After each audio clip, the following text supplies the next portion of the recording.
And the intent was never for it to be electric. It was actually to solve a lot of the issues that firefighters and fire departments face on a daily basis. Ergonomics and firefighter injuries was the number one thing. So you just seen the truck lower down. A normal step getting into a fire truck is about 22 to 24 inches off the ground. So if you think about having 80 to 100 pounds of gear on your back and making that step, it's where a lot of firefighter injuries happen. And so firefighter gets injured, they could be on light duty for 6 to 8 months.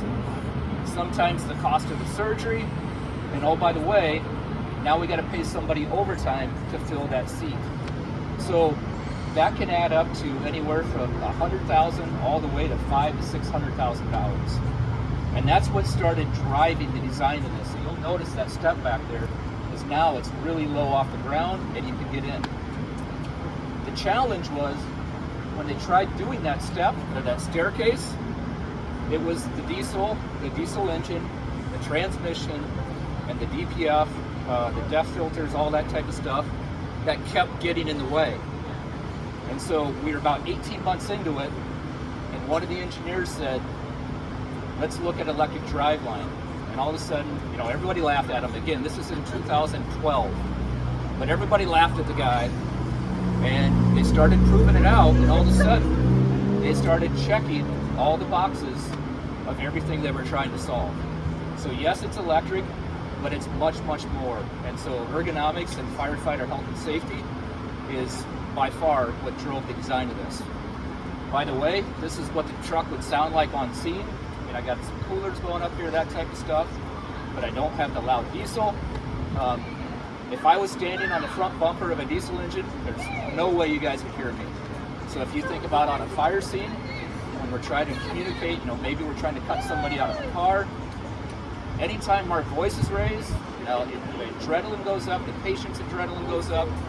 So certainly mitigating that noise on scene is very beneficial. They don't have the exhaust.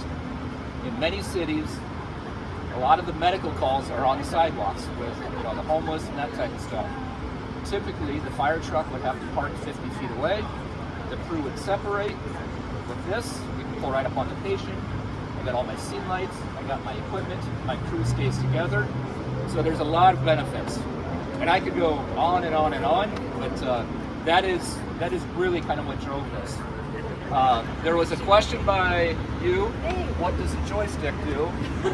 I will show you. We all want to know that. Without ever getting out of the cab, if there's a lot of traffic, I can start my pump, I can deploy my roof turret, and we can start knocking down a car fire without ever getting out of the cab. So that's what the joystick is for. Is that a feature that any other fire truck has? No, you won't see this, and the challenge with doing this on a normal fire truck is the plumbing that goes to it. Normally, I have a cab that I have to tilt to check the diesel. So this cab doesn't need to tilt. So it's another thing they wanted to do, but with the diesel engine there, they couldn't figure it out. So that's a great question. How many hours can it pump? And the short answer is indefinitely. So this is a fire truck, it is electric, but this building could start on fire tonight. And if this building starts on fire, this fire truck's gonna be parked here for probably 20 hours. Our batteries are not that big. There are actually 2 batteries in here, they're 66 kilowatts. But what happens is when my batteries get down to about 20%, I have a small backup generator on here. It's a car engine. And it'll start up, and it's got enough fuel on here to recharge the batteries about 7 times.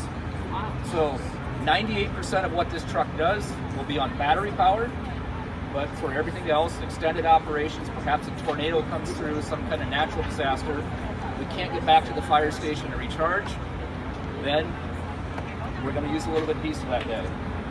Vancouver, British Columbia has one. We just looked at the data. In the last 4 months, about 1,500 calls.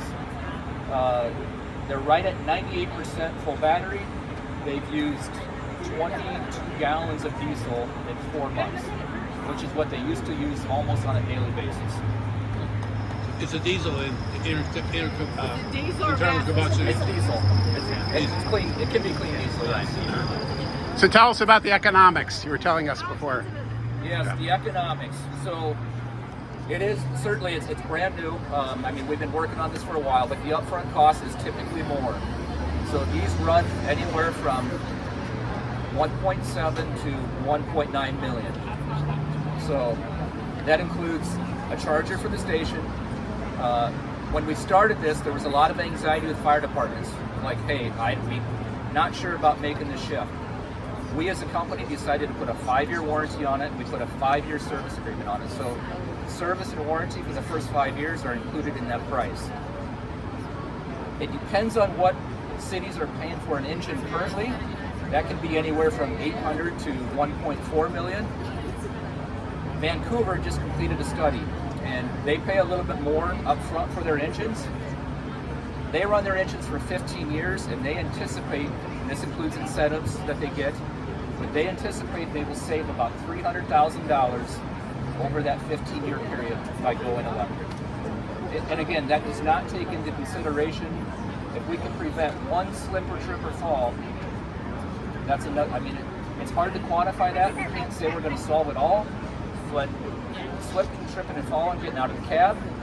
Or the other thing is, if you just think about the equipment on the truck, back injuries, shoulder injuries. So normally my equipment's way up here, but I can lower this truck all the way down. And so now that equipment's here, it's sitting up here.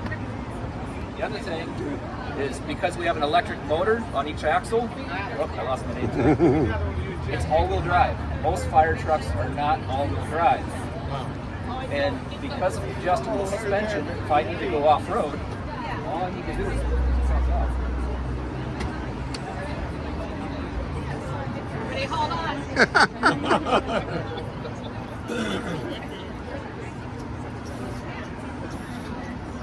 So here I'm in the on-scene mode, so we can lower it down when we get on scene.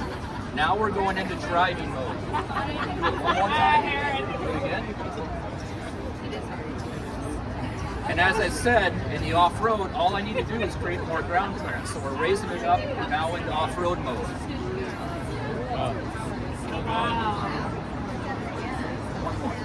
So you can go out in snowy conditions too.